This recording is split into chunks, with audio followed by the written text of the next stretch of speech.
to begin. Hey, what is up, guys, and welcome back to another episode of the podcast.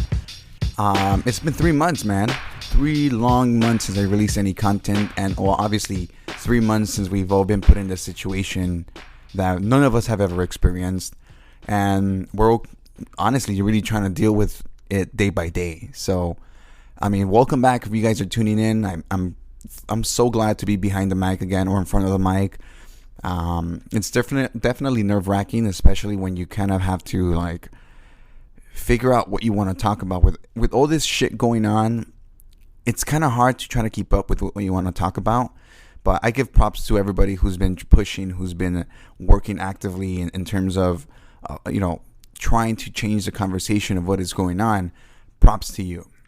My personal thing is I didn't necessarily feel comfortable to talk about these scenarios, situations, these happenings that are going on, because I didn't feel like I was quite educated in terms of what was going on. And the last thing anything in this movement needs is false information or false narratives going around and really trying to smear what those people who are putting hard work and their lives in front of everybody. So this episode here, before you get started, just a quick disclaimer: there's a possibility that some things that were talked about may not make sense or vibe with people.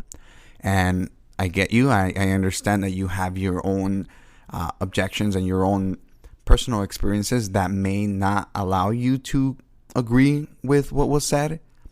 But at the end of the day, we're all human, and we're trying to just create a conversation, trying to create a narrative that is not being talked about. And although it might not meet those preconceived notions of what you think things should be like, doesn't mean that it's necessarily wrong. From my personal experience, and this is just my opinion here, is that a conversation can't happen if you're not letting the other person talk. And unfortunately, right now, there's a huge division between one side and the other, that it's kind of hard when both sides are screaming out loud. And for anybody who's ever been in the position where you're arguing with somebody, the screaming, the loud gestures doesn't lead to anything necessarily good. Now, I'm not trying to demean any movements or anything. That's not what I'm trying to do here. I'm simply just trying to allow you guys to open up your minds and allow information to be in there, whether it makes sense to you or not. But the point is that you're getting another narrative from somewhere else.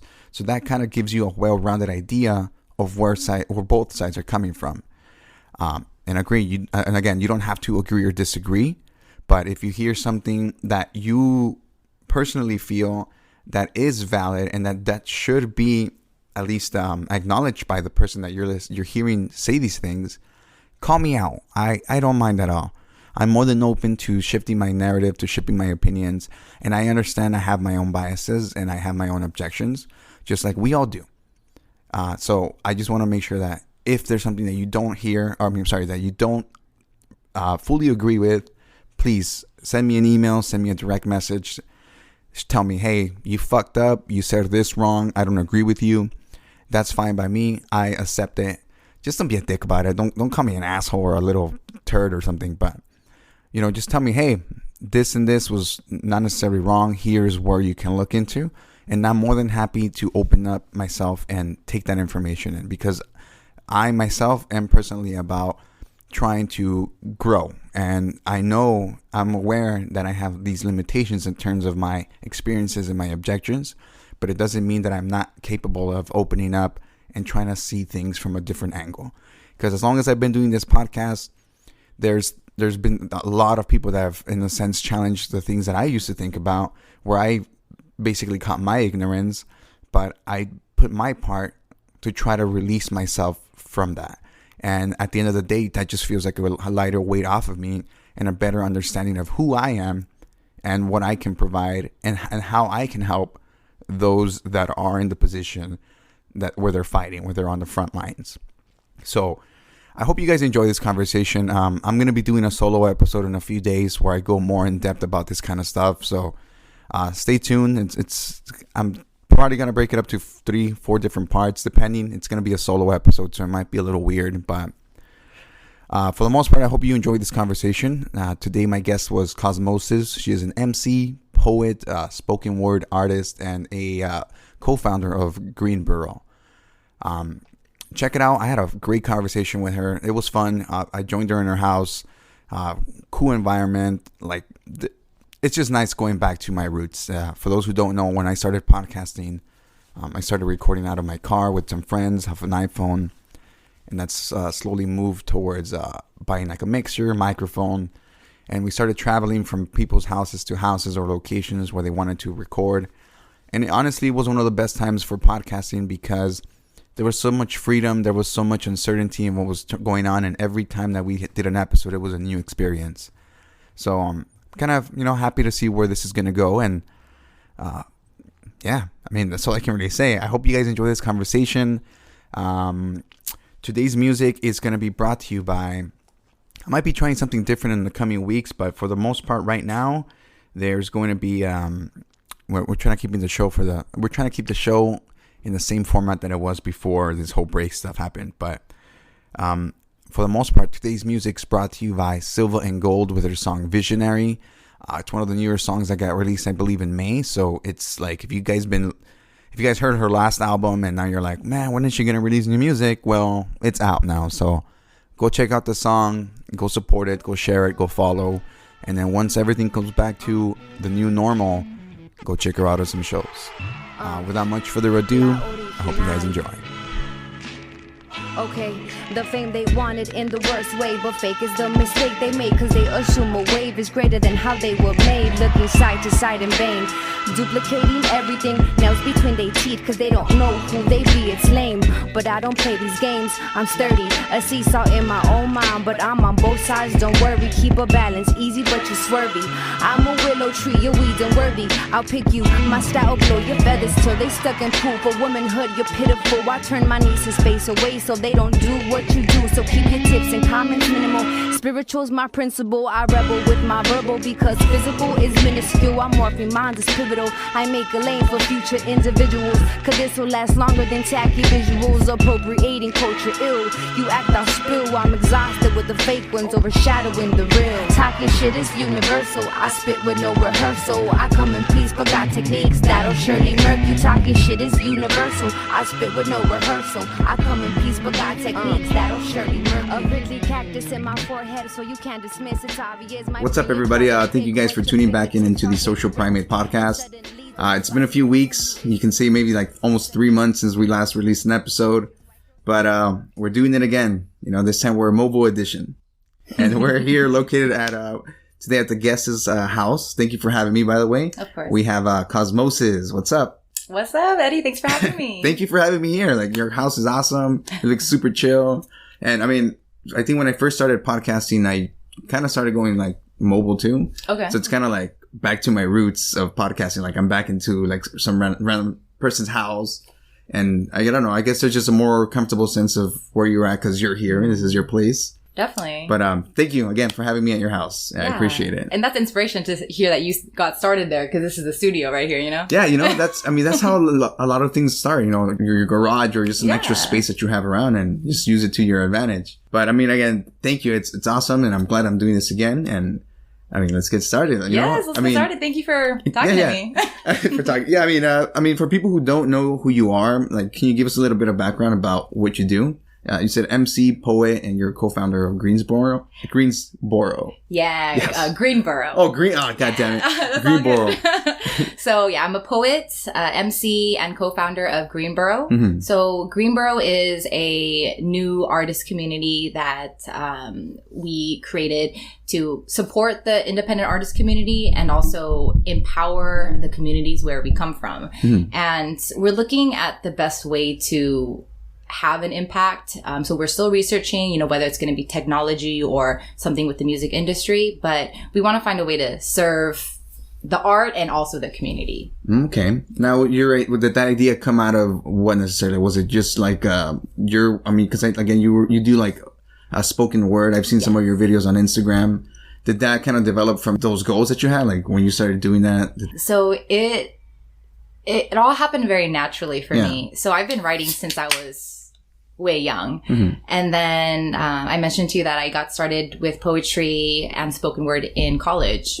Yes. That was 10 years ago. So when I was in there, when I got into spoken word, it was very much just poetry, you know, and I had been writing for a long time and I had that outlet.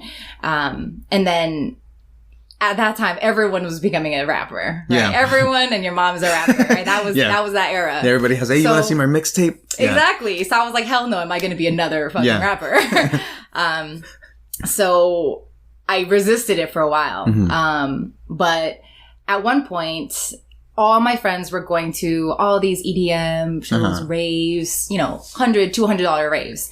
And I was trying to go to the $5 hip hop shows. Yeah. And none of my friends would go with me because they're like, I ran out of money. Yeah. Fucking bullshit. You spent $200. Exactly. Yeah. So that's when I made that goal to go to every hip hop show that I can by myself. If I have to. Damn, that's awesome. Yeah. So, I ended up doing that for a little bit over a year. I had to stop because of the money, you know? Yeah, right. But as I went to these events, hit up a lot of these open mics, I was exposed to a lot of different types of talent, including, you know, comedy and, I guess comedy was like the biggest thing, but also music, and other rappers. And then I started hitting the cyphers. So when I first saw the cyphers, I didn't really know what that was all about. I had seen some on YouTube and all that, but eventually I started, you know, making friends at these events. And I started freestyling.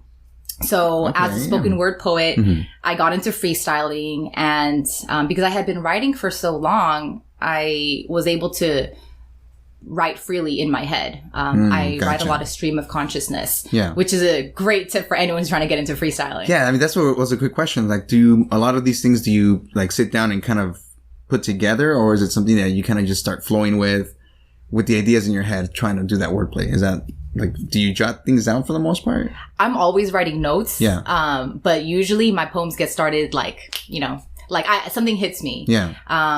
If it doesn't happen that way and I have an idea, then I'll sit down, I'll think of an image that really, you know, grasps that idea, or, I'll be more structural and strategic with it.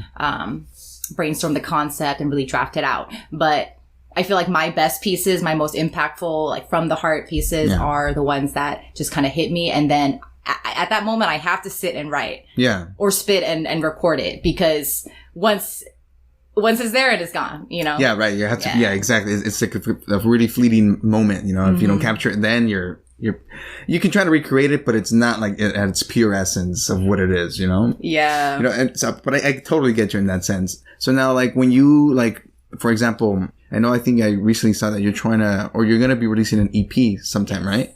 So how does that work in terms of, are you like trying to release some of the content you're recording, or is that something you're keeping like as a secret for yourself until it's ready to be released to the wild? Yeah, a little bit. So I am working on my EP that's going to come out either in September or October of this year. Yeah. It's going to have 5 songs, a couple poems, and I've recorded all of it except for the last song. Yeah. So I am keeping it on the low. Okay, cool. And the reason for that is because I'm always all over the place. So, you know, someone gave me this suggestion: finish all your songs first and then market, promote, rehearse, practice, do all that other stuff. Yeah. Because first do the art and then do the business. Okay, yeah. So I am on schedule for the EP. But you mentioned that or I don't think you mentioned that, but I did a different mixtape for the whole coronavirus thing that happened.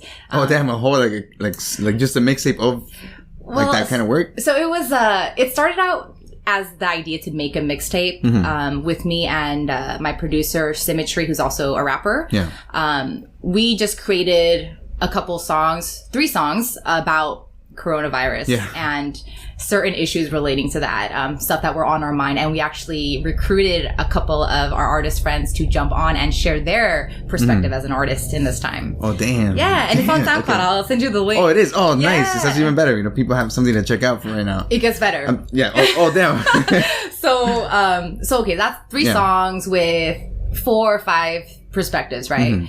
But as we were making it, we're like, okay, it's not really showing everyone's perspective. Yeah. So that's when we started recruiting more artists. Yeah. So you can see like Cello Crew on there, and Crew, I've been reaching out to artists and poets from different events and communities that I've met. So we got them on that playlist. So if you want to go to that playlist, you can hit a few poems, a few original songs, a few that were made specifically for the playlist, and a few that the other artists are trying to promote. So it's a nice little... Yeah, like a little playlist of a variety. That's awesome. In this time. Yeah, in this, especially now, I mean, that's what I kind of found awesome about this. I guess, like, there's a silver lining. There's plenty of silver linings if you try to look at them, if you really want to find them in this whole COVID situation. And I think one of them, like, in terms of the ability for people to continue creating was a big boost. Because, I mean... A lot of us are locked into our house, or we have, like, you're going to get bored, eventually you're going to be like, what am I going to be doing in this house right now?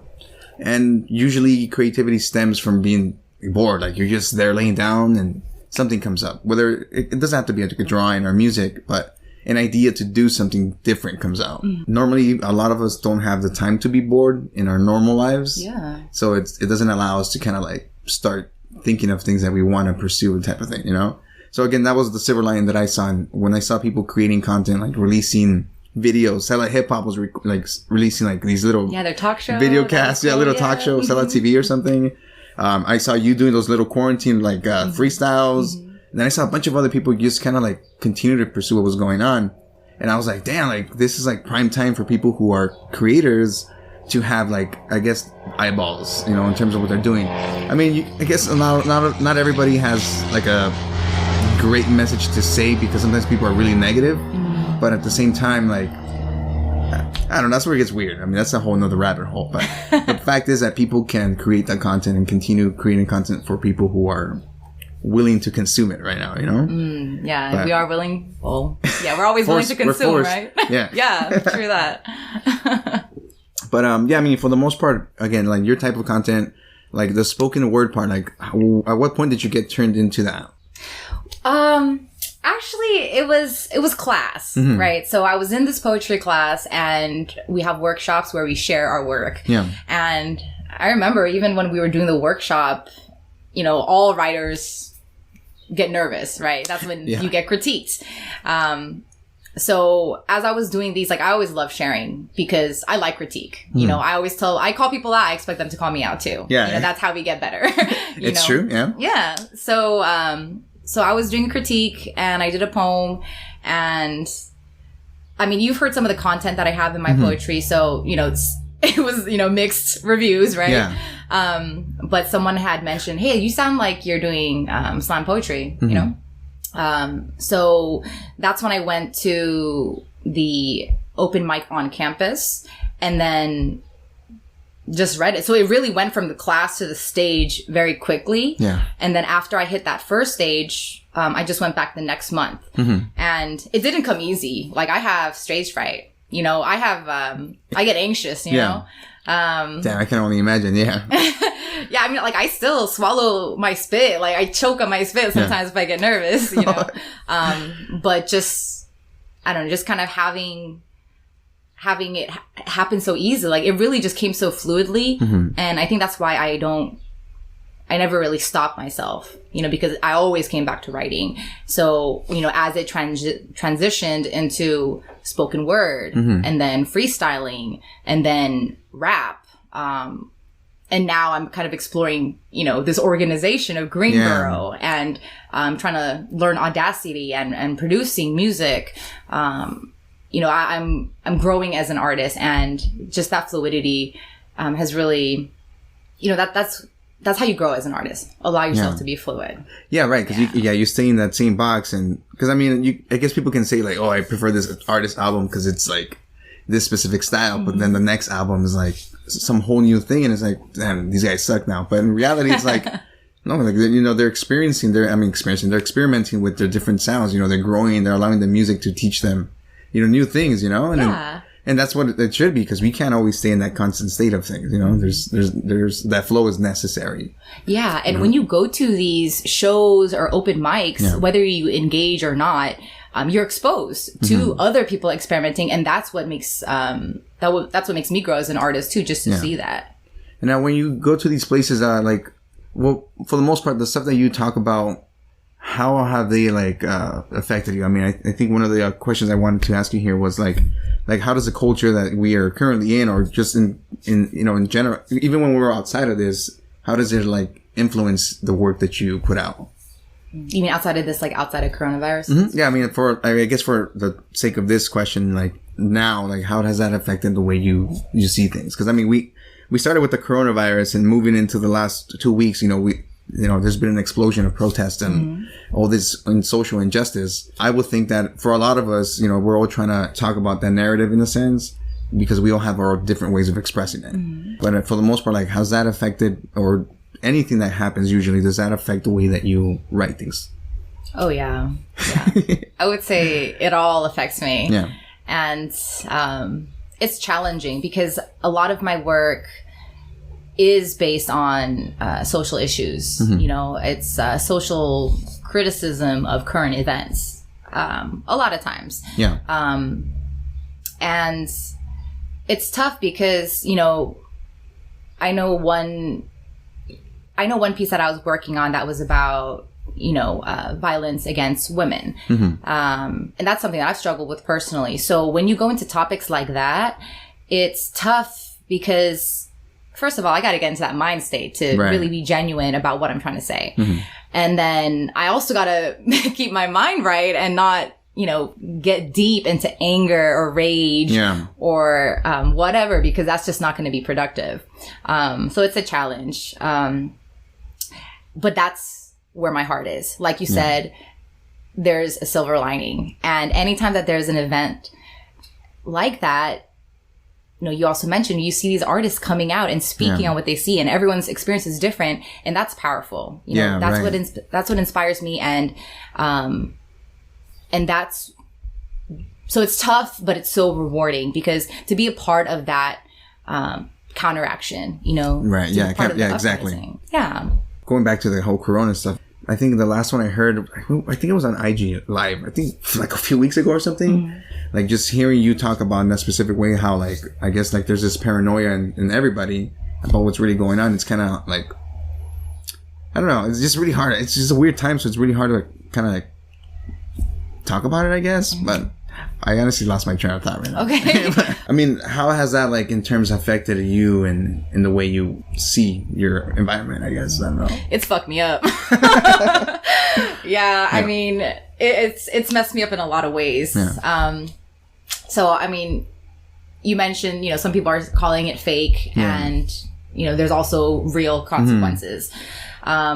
So we know a couple things for sure. We know facts. Yeah. So one fact is that we see the people who are affected, whether it's us feeling alienated by having to stay indoors or someone, who's passed.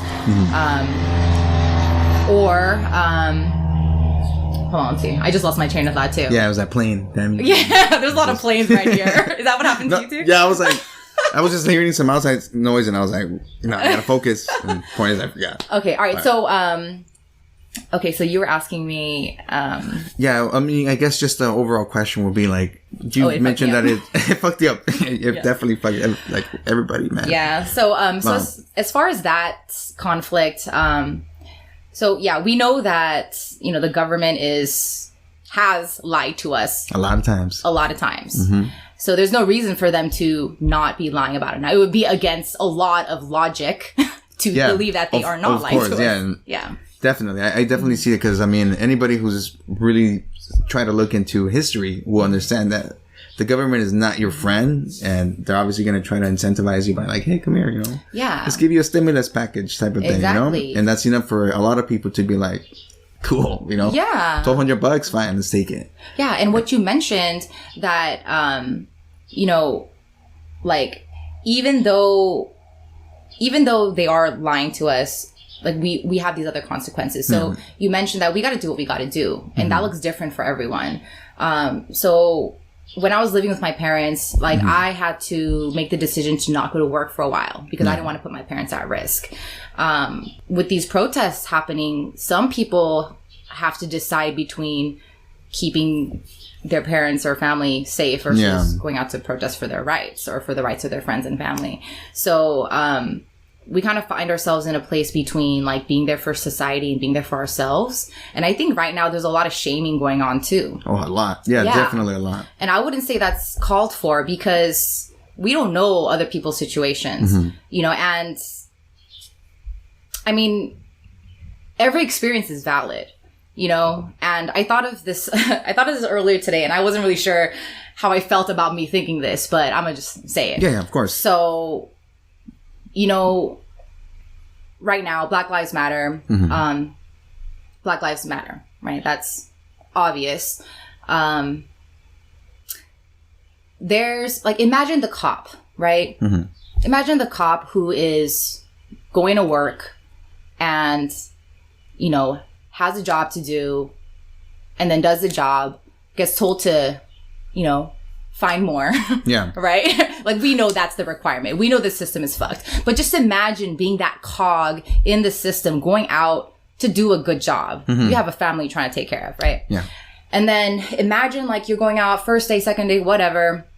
And then you see these people just like, you know, flicking you off. Okay. And let's say that happens like every day, right? Yeah. Like, you know, no one is going to be normal after that. No one is going to be kind. No one is going to be understanding. No one is going to be thinking straight. They're going to have mental illness. Yeah. You know, like many people.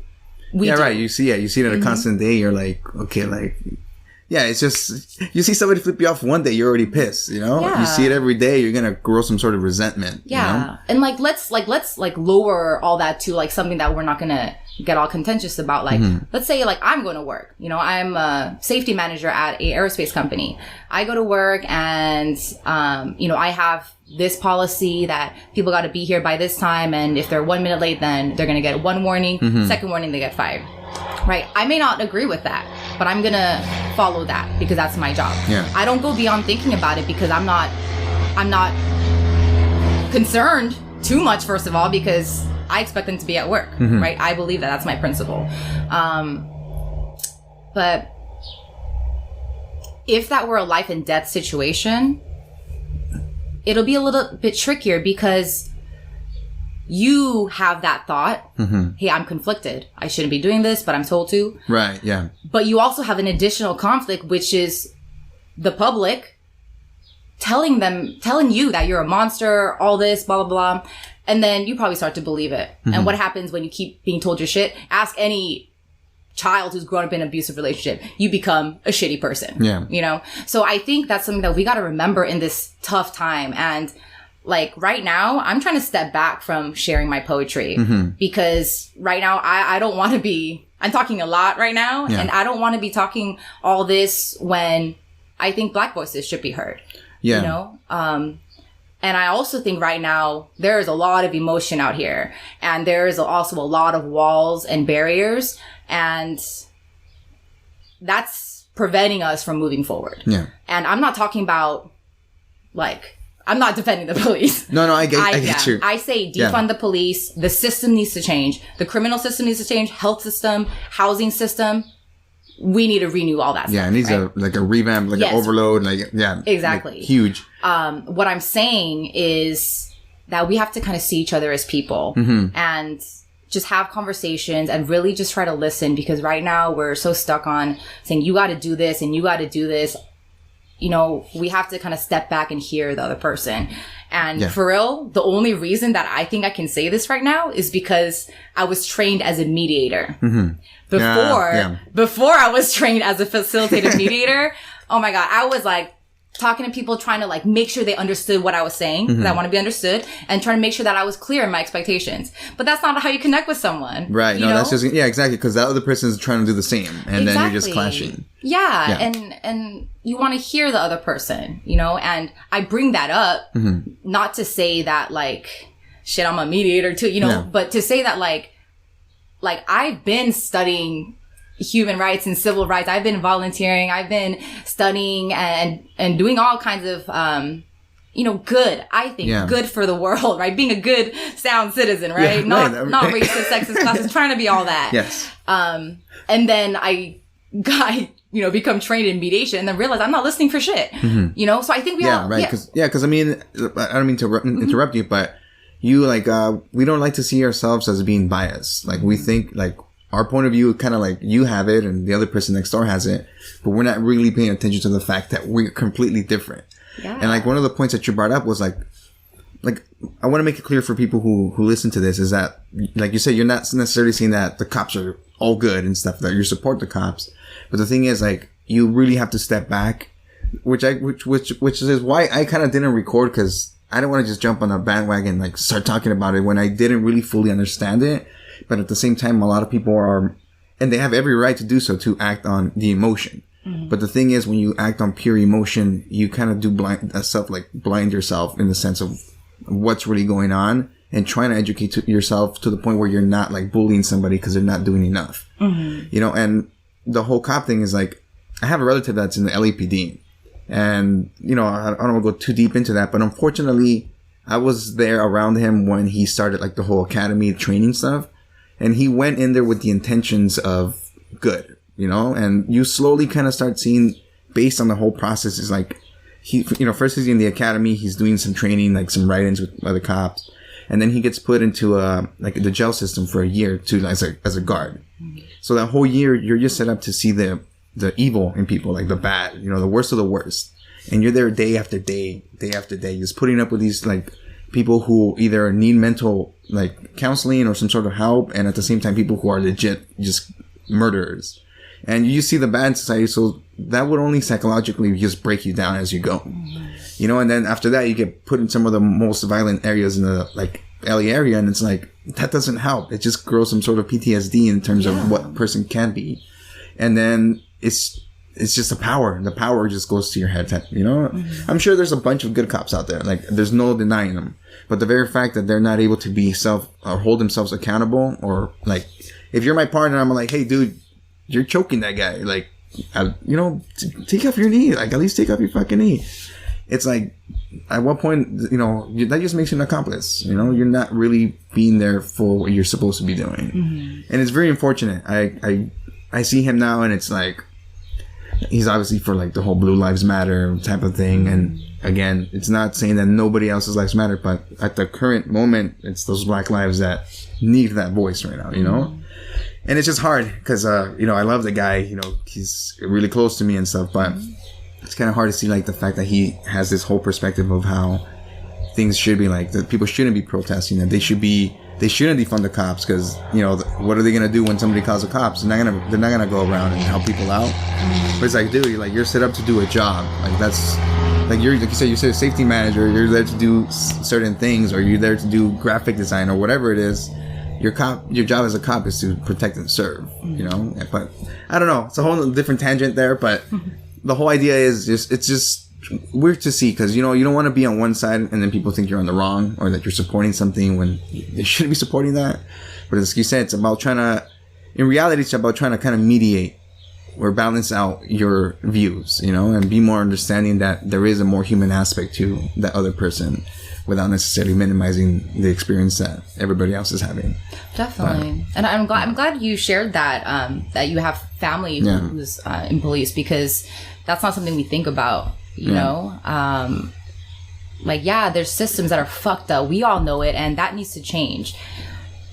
But there's people in these systems, these people are real, and it's crazy sometimes, like even just like at the protest, walking by these police, like, I just kind of look at them with the saddest eyes I can give them, because like I'm not mad, because when I felt myself getting mad, I'm mad at them for nothing. They weren't there. I don't know anything about them, and I'm just giving myself health issues. And it's just, it's hilarious. And that's what we're all doing. And I was doing some research after the protest started, because I was sick of writing poems about the same shit over and over again. And they say if you're mad, if you're sick of talking about it, imagine the people who are dealing with it, right? So like that's that.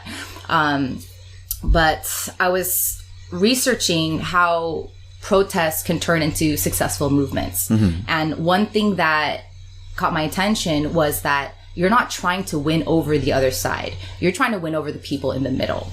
right? Okay. And that's powerful because we're really divisive right now. Yeah. You know, whether it's, Democrat or Republican or this or that or whatever. Like there's a dynamic for everything, you know, extreme dynamics. Extreme dynamics. Yeah, that's what if there's an extremities in both sides right now. Exactly. Yeah.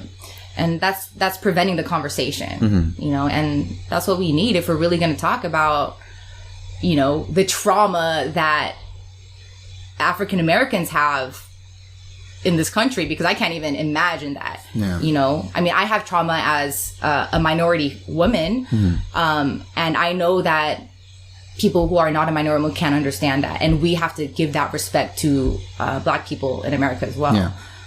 So it's tricky. And at the same time, like, I'm telling you this, but I am not going to tell this to, an African American person. Yeah.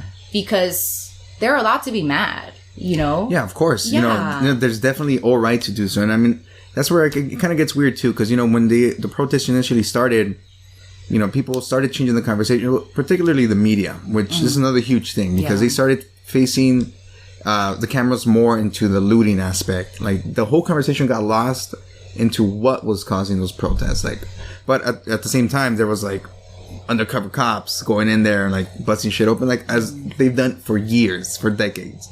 Either FBI, CIA, local police departments, they'll infiltrate those movements to have a reason to kind of go in there and go with full more for like military power, you know, that's their excuse. That's their way to get in there and like shut shit down. So it's like you kind of see it, and it's angering to see the fact that they're focusing on that rather than why these people are at this point. You know, why we're all at this point. You know, because in reality, it's all of us. You know, I mean, cops, sure, they're dicks to everybody, and they're obviously a lot huger like assholes to people who are of color. You know, I've had my experiences where I wasn't doing anything. They came to my house, knocked on the door because they assumed, this is probably too personal, but you know, this is what it's about, being honest, you know, because people relate to it.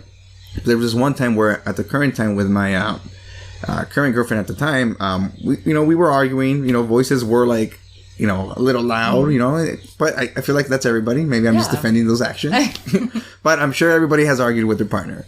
But point is, I guess the neighbor called the cops or something, because at the time I was living in an apartment, and I guess the walls were thin or something. Point is, she called the cops. The police showed up. I was ready to watch Netflix, and they knocked on the door, and I was like, what the hell? Like, I wasn't expecting the police for some reason. And I was like, hey, what's up? And they're like, hey, we're showing up because people said that there was people arguing or something. And I was like, well, I mean, we were kind of arguing, but everything's fine. And they're like, you mind if I come in? And I was like, what? Like, nah, like, everything's good. And he goes, sir, can you step outside? And I was like, for what? And like, can you please step outside? And like, mind you, I was like, just in my shirt, socks, and some boxers. And I was like, I don't even have pants on. And they like basically like took me out of the house. I closed the door, and then they're like, turn around, sir. And I was like, why are you, like, they started detaining me. And I was like, what the hell? Like, what did I do? And they're like, you're coming with us. And I was like, what the fuck? And it was just like no reason. They just came in. They basically took me. And what happened at the time was that I guess they went into the house after I was in the cop car with a gun, holding a gun. And she was in the bathroom, came out, and the first thing she sees is somebody pointing a gun at her. It's like, dude, like, what kind of fucking abuse of power is that? That's incredible. And then they let me go. They're like, oh, we just wanted to make sure everything was okay. It's like, there's other ways, man. Like, you didn't have to go through that whole... I felt humiliated. All the neighbors are going out through the window like, hey, what's going on? And it's like, dude, like, there's... I don't know. That's where my anger comes in terms of that. But again, that comparison... That doesn't compare anything close to what, you know, our African brothers and sisters are dealing with on an everyday basis, just from everybody around them at some points. And it's, I don't know, it's very discouraging, and you can see why everybody's angry, you know, and they need that change. Yeah, it's definitely discouraging, and it sucks to hear about that experience that you had. I mean, it's incredible. Like, you just expect people to be decent and honest and kind. Like, all right, fine, don't be honest or kind, just be decent. But nah, they won't even do that. Not the people put in that position to do that. Yeah, well, I think it's interesting because there's this experiment. I might, like, fuck it up here, but It was the Stanford experiment. I think it was in like the late 80s or something. But the whole idea was that they took a group of college students and they put them like in this abandoned jail in San Francisco. And they separated, I think it was like 20 kids or something. 10 of them, they made them security guards. 10 of them got prisoner roles. And they were supposed to stay there for, I think, a week. And the whole idea of this experiment was to kind of see what the power structure was and I guess, see what their psychological changes would be. So 20 regular people, you're a guard, I'm a prisoner. And then as time progressed, people were allowed to treat them like prisoners. So that power started getting to them. And then as each day progressed, they started doing the worst things. They started more humiliating them, more like demeaning them and all this stuff. And it was just the whole idea that when put in that position, that power structure evolves and it goes into something else that doesn't necessarily, what am I trying to say here? Summarize the person that you were before you started that. So I think, again, there's a lot of psychological stuff going on, and people are saying, psychological warfare, and, that's definitely true in certain aspects, Oh, yeah, I definitely believe that. Yeah, but, yeah, it's a crazy time. Like, it is. It's crazy. But, I mean, like, right now is the time, I mean, the protest for Black Lives Matter started recently. It should have started years ago. Yeah. As should have a lot of other protests, you know? Like, we have ICE still, even during coronavirus, like... raiding houses, Yeah, raiding houses, not wearing masks, requesting masks from hospitals. Exactly. Like, come on now. What the fuck? And then we have this, like, idiot, like sociopath, like, just running the nation. And it's really a time to step up, because it's not just one thing, it's all of us, you know? And, you can say white people are, they're not part of the people who are suffering, but that's not true either. Like, how I imagine that how they may be feeling now is how minorities or immigrants may feel when we first get to America. Yeah. Like, I remember being 6, having moved to California with my immigrant parents and my brother, and some racist white boys like acting shitty towards my parents. I remember that. But white people have never experienced that. So, like, and I'm just saying this because I've been watching the Karen videos. Oh, yeah. And it's crazy, because you can see the mental illness in them. You can see that they are not in the right state of mind. They're obviously panicking, if not having a panic attack. Like, people just don't know how to stop and think about shit. I'm not sure, I'm not a psychologist here, but the whole, like, acting on the emotion part. If somebody who already believes this, like, there was this video recently, I think in Torrance, I think they, I think she ends up, like, her last name was, like, Hispanic, too, and it's like, come on, like, there's this expression that, Hispanic people say, like, tiene nopal en la cara, which means he has a cactus on his face. But the fact is that you pretend that you're not Hispanic, like, you can see you're Hispanic, you can see your race, but the fact that your race and you still decide to be racist towards somebody, it's like, dude, you're in the same position I am, like, that's fucked up. So, exactly. And when I saw that she was, like, part Hispanic or something, I was like, come on, it's ridiculous, but again, it's like the whole thing is like, you already have this mentality ingrained that's being fed by whatever you're reading, because if people who don't know, it's like social media in itself puts you in a little bubble. So the moment you keep consuming the same thing, that's what you're going to see. So these people you're seeing, like, conservative or like these extreme alt-right thoughts, that's all you're going to see every day, and it's going to change your mentality. Exactly. We're programmed. Yeah, exactly. And then after that, your emotion, like, you see somebody, you're like, oh, I don't like this person, I'm going to start talking shit to them. You're just acting on this whole adrenaline that you're just saying stupid. It's like, when you get angry and they say, like, don't argue when you're angry, or because you just see, like, these things that you don't necessarily mean. You're just acting on that whole impulse. Exactly. But again, who knows? Maybe these people definitely are for sure racist. I'm not trying to protect them, but the fact is that, again, there's these whole different pieces that are going on, to create this person's reality. And it's weird. It's so weird. And like what you mentioned about psychology, like we're all messed up, you know? Growing up in a racist, sexist, classist society is going to make us all that. And right now, a lot of us, even minorities, are trying to come out of it, I feel. You know, like with Me Too, that got a lot of dudes looking at themselves in the mirror. Yeah. And now it's got a lot of non-Black people looking in the mirror, you know, myself included. Yeah. And that's good. You know, we have to take this opportunity to be open-minded and reflective on our own shit before, you know, just looking out and especially telling the victims that they got to do some more shit. Yeah. Nah, that's victim blaming. Like everything that's going on is based off the same hate, you know, white supremacy, you know, rich eat poor. Like it's just all fucked up. Everything's a business and people need to come together. And that's what's happening right now through the art, which I feel, but also in the activist sphere. Like I'm really impressed with the organizers recently because, you know, I haven't been working or I haven't organized my own movement or anything like that with a nonprofit. Yeah. I've educated myself and been involved with a lot of different organizations doing their movements. And the way that this is being approached right now, you can tell they've been working on this for so long. You know, it is so thought out. Like that's what at first it felt like they weren't organized. I mean, obviously, because everybody's just like, there are all these subgroups and stuff, you know, but once everybody came together, the organizations kind of like worked like seamlessly and there was action everywhere, like online. And there was this post that I saw that everybody was sharing that says like, you may not be like at the protests, but you're doing this, but it says, I kind of quoted it here. It says, revolution has many layers. And shorten it, just keep your foot on the gas. Yes. So it's like, the reason that kind of like resonated a lot with me was because there's a lot of other people, because I do the podcast, there's a lot of people that I follow that are organized or that are involved in different things, right?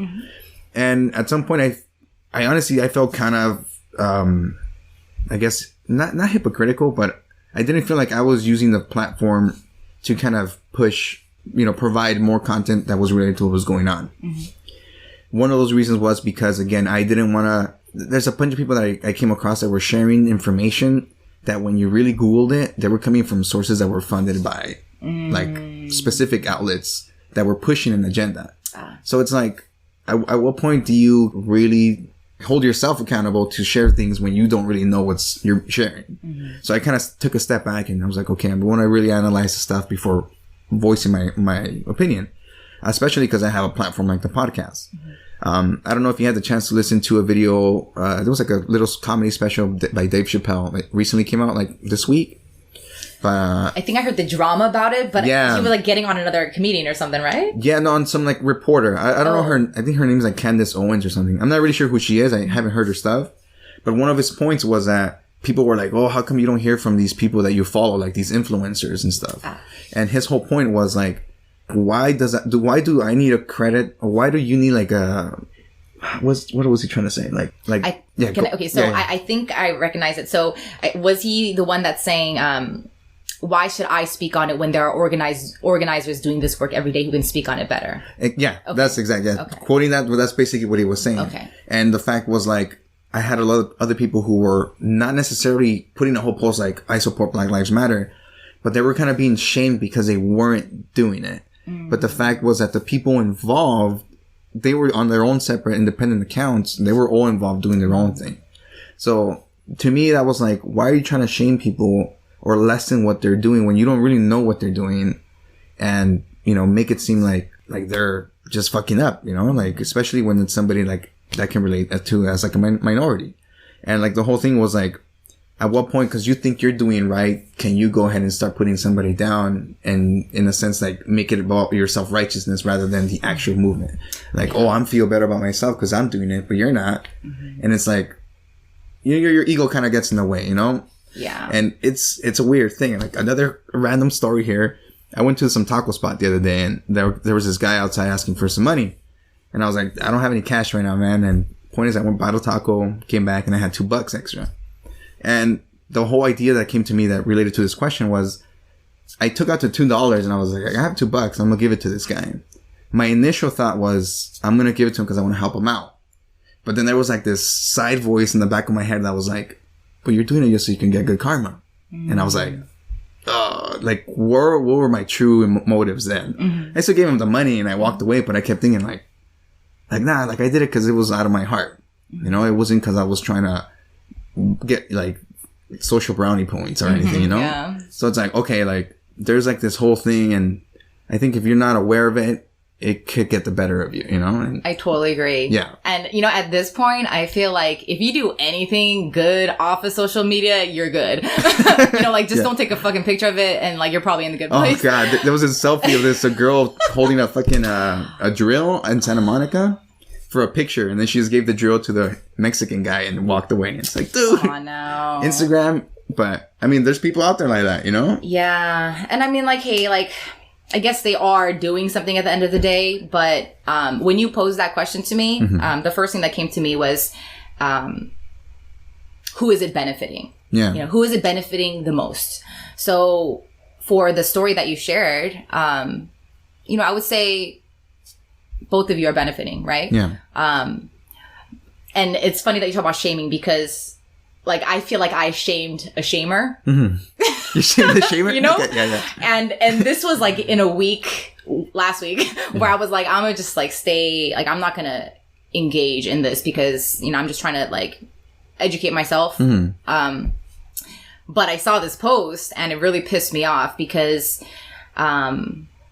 a hip hop artist, and I won't say who, but underground hip hop artist posted a video of a Caucasian celebrity, and he was saying he was shaming the hip hop community for not speaking on this. Yeah, and the Caucasian celebrity said that, and that fucking pissed me off because I have been underground hip hop till like forever, you know, and they've been talking about it. Yeah, right. You know, everyone like who loves hip hop, like for real, like we know that's what hip hop is all about. Exactly. Yeah. It's not like, I mean, the other music, the mainstream music is cool and stuff, but the whole context of what they're talking about is a whole different. I mean, there's artists for sure, like Kendrick, using that platform to kind of like talk about issues, and obviously there's a lot more. But I get what you're saying. You know, if you know the hip hop, you know it's talking about that experience. Exactly. And like that is the root and basis of hip hop. And so that's one thing, right? That's that celebrity saying that. But then to have this underground hip hop artist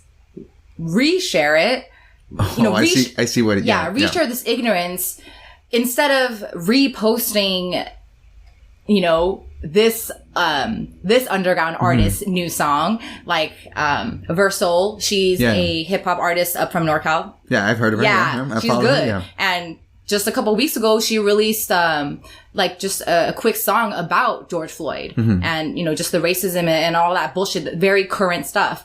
And so I linked her and also 3D Nati, who had a song a few years back. When this was, you know, when the Black Deaths were becoming more, you know, more visible. And it just pissed me off because, like, who the hell are you? Like, you know, like, okay, so not everyone in mainstream is talking about it, but you're like a middle-aged old man. Like, you know American history, first of all. And if you even listen to the hip-hop community, which it sounds like you do because you're talking in that way, unless you're just, you know, just taking like the culture. Exactly, you know? And it's so that's when I was like, you know, nah. So that, I mean, that's when you have to call. That's what you necessarily do have to call people out occasionally, especially when that's what I told, the whole thing, like somebody posted something about like the protests, they're like funded by like this guy named Soros and like all this stuff. And it's like, I looked into the sources and I was like, dude, this source is funded by the Koch brothers. And it's like, or the Koch brothers or something like that. And I was like, they have an agenda, you know, they're billionaires, dude. You know, they're controlling the narrative that you think they're controlling you or controlling the masses. And it's like, why are you spreading this type of information out? Yeah. You know, and I don't think it's necessarily a bad thing to call those people out in those terms, because at the end of the day, you hope that they question why they did what they did. And like, they're going to remember the fact that you reached out to them to tell them something, you know? Again, it's different if you're like screaming in their face, like, hey, fuck you. But yeah. And like about that, like I had to edit my response because I knew, like, you know, like if I say it this way, like it's just going to be a fuck you. And that's how I felt. But that's not what I wanted to convey, because I want underground artists to be recognized. You know, I want the basis of hip hop, which everyone loves but can't fucking defend for the last 10 years. Yeah. You know, I want that shit to be very clear. So, I mean, we have to be patient. And when I say that, I have to be patient because I am an outsider as far as the Black Lives Matter debate. Yeah. And I can be patient. You know, if I had lost someone to police violence, no one's gonna fucking tell me to be patient. Yeah, you know, like right. That's for damn sure. And we, as, you know, non-Black people, I think that's something we have to seriously understand. You know, like I feel like I'm here as an artist to shut the fuck up when I need to be, which I feel like is, you know, earlier when this is happening. I feel like right now in this kind of closed setting, it's a good place to talk where I'm not just throwing my thoughts and, you know, try to consume someone.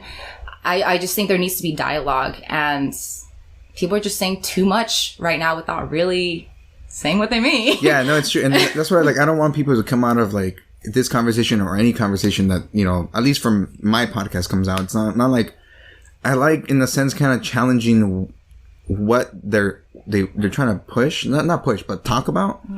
Because at the end of the day, you know, we're all just really humans. Yes. You know, and like, whether you believe it or not, it is an experience that we're all only getting once and that we're all trying to figure out day by day. You know, and obviously a lot of us have it harder than others, but we're still in the same fucking rock. And, you know, if the moment that we start seeing these divisions between us, and it's okay to see that you're different or that I'm different and that our neighbor's different, because that's what makes it that person. You know, it's like those people are like, I don't see race. It's like, then you're not really trying to see what comes attached with that whole thing. Yeah. But, you know, at the same time, you kind of want to challenge those thoughts to, like, okay, like, are these thoughts that you're talking about really come from a place of, like, pure, like, I guess, love? Or is it just because you feel like you need to talk about this because you're going to get this attention, you know? And that's where it gets weird. Because we all want the attention. And, you know, it's, I guess for a lot of people, even for me, it's a little weird. Not weird, but it could be difficult to act on something out of pure love, you know? Because, again, even with the podcast, like, I'm thinking, oh, subconsciously, it's not like my main thing, but you have that voice in the back of your head. You're like, well, how many views are you going to get? How many listens are you going to get? Yeah, because this is an organization. It's a business. You have goals. Yeah, exactly. You know, but, you know, that's ultimately, you don't want it just to be about that. You want to put your heart and your honesty into it. Because you're a whole person and you're acting like it. Exactly. And that's where people get offended sometimes, that the fact that if I say something wrong or something that doesn't sound right, like, and hold me accountable to it, it's like, it's just me maybe being ignorant, maybe being biased. But the very fact that somebody can call me out on it, it makes me want to question why I think that way and try to change the way I believe things, you know? And I think ultimately that's what you want. You don't want to force somebody into what you believe, but more like, okay, let me hear your point. I'll hear your point. You hear mine. Let's see if maybe we can meet in the middle. If we can't, then, you know, try to find a, you know, mediator. Yeah. Well, shit. You know, and it's I think, you know, we're not there yet. I think before we make any huge change, I think we have to see like a conscious change. Kind of like, this may not be the correct example, but like in the, what was it, Enlightenment age or something? It's like people started moving away from the thought of just pure religion into the thought of self-independent thought. So there was like this change in the culture that kind of advanced things more like culturally and art and all this stuff. And I think we're past due in one of those. Oh yeah. You know, so I think once that that change comes out in a conscious level, then we're going to start seeing that whole reform that we're really looking to. And I think we might be there. I mean, it feels like it's a breaking point right now but who knows? The next 4 years, they're still up in the air. Yeah. So, well, I mean, I agree. Like, I do feel the breaking point, you know, and just the fact that, like, we're able to have this conversation about the stuff that we're talking about and all the other conversations going on right now. Yeah. Like, that's powerful. It could be a sick, like, mind fuck. Like, oh, yeah. I think about it, like, who's also doing something, you know? But yeah. And then when you think about, like, how people are being more supportive and actually making more of an effort to look at themselves and to be better, that's huge. Even if it's huge, even if it's minimal, it's someone looking at themselves saying, I might be wrong. That's fucking huge. And I think, I mean, I don't know if you've had any experiences with psychedelics on their own, but I have, definitely. And the whole thing is like, a lot of that fear comes from the fact that you don't want to face your own fears. You don't want to face your own image. Yeah. And it's not until you face that you realize like, oh shit, I'm an asshole. You know, hey, we just find the solution. Yeah, let me be better. You know, like you start seeing things happen and you come to that realization, like I have to change who I am first if I want my environment to change. Mm-hmm. You know, again, a lot of us are there, a lot of us are working at it, and a lot of us are kind of stuck in our ways. But I'm sure everybody gets there on their own path. You know. Yeah, and the fact that we are all on different paths is a reason for us to be forgiving. Exactly. Exactly. Be a little bit more forgiving in terms of what's going on. Because, if people weren't forgiving to me in my path to where I am now, I wouldn't be where I'm at. And I'm like, right now, I'm just talking about, people I knew, even strangers, teachers, people I just met. They told me straight up, like, they gave me feedback, whether it was about my poetry or my presentation or my performance. And that honest feedback is what we need to just really look at ourselves. It's easier when you can look at yourself about something you don't really care about. Like, I may have slurred a bit on that speech versus, oh shit, I'm a fucking racist, So fucking practice looking at yourself with these little things. Like you get in an argument with your friend or your partner or your parent or whatever. That's a good opportunity to look at yourself and start growing from that too. Because right now it's a bit of a shock to everyone. It's really not a shock to minorities, but Yeah, I mean, in terms of like the whole like the COVID stuff was just people like just the way people are reacting. It's like you gotta understand that we're all in the same situation around. Like, I mean, sure, financially some people are better than others and all these other socioeconomic things, but we're still all facing the pandemic at the same time. Nobody knows how to react right now. And some people are like, oh, that person's being really erratic. It's like, okay, like, sure, maybe they are. But there's a reason, they don't know how to control the fact that they're in this situation. Mm-hmm. So that, again, should allow you to be a little bit more forgiving in terms of, how you approach those people or what you think of them in that sense, Definitely, yeah. I mean, we're actually at that point. We're at an hour. Cool. I mean, thank you for having me. It was awesome. I thank you for wanting a beer. Oh, of course. Definitely loosened me up. Good.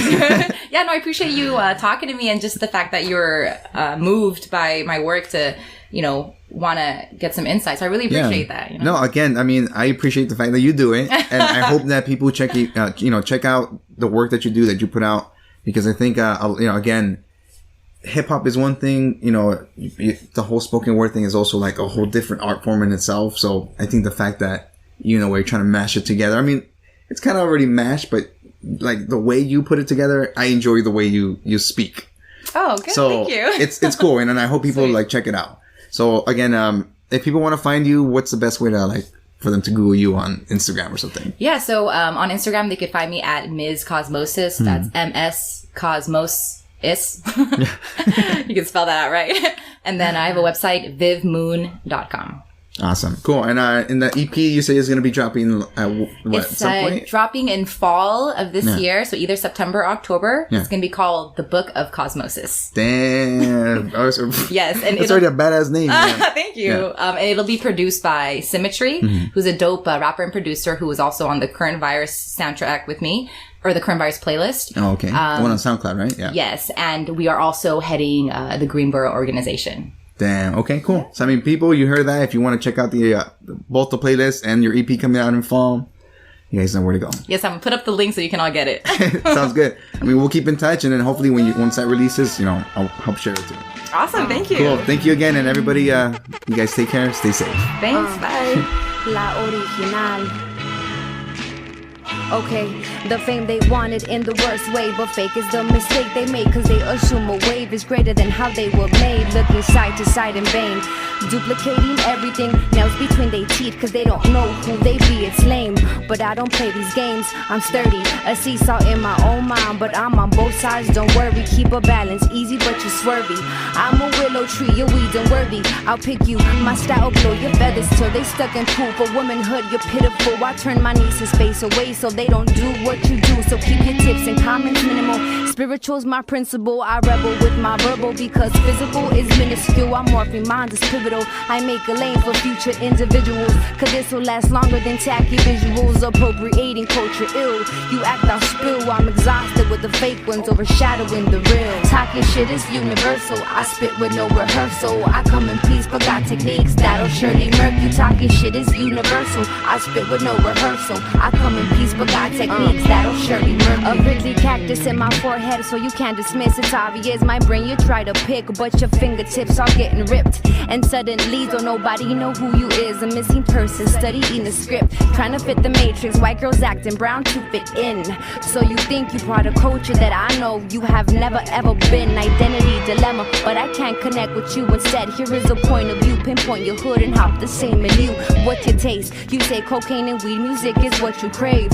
Well, my strain will bore the neurons off your brain. In 2 languages, I'm spitting game. It scares his hen's teeth, such a shame. When your parents paved the way, fake thugging your dismay, robbing styles, you're afraid to be real, so you steal from the main pioneer. But biting styles makes you temporary. My vibe is timeless, so you often vary. Run of the mill, ordinary. I'm the visionary. You scratch the surface barely. I'm the visionary. Yes, you scratch the surface barely. Talking shit is universal. I spit with no rehearsal. I come in peace, but got techniques that'll surely murk you. Talking shit is universal. I spit with no rehearsal. I come in peace, but got techniques that'll surely murk you.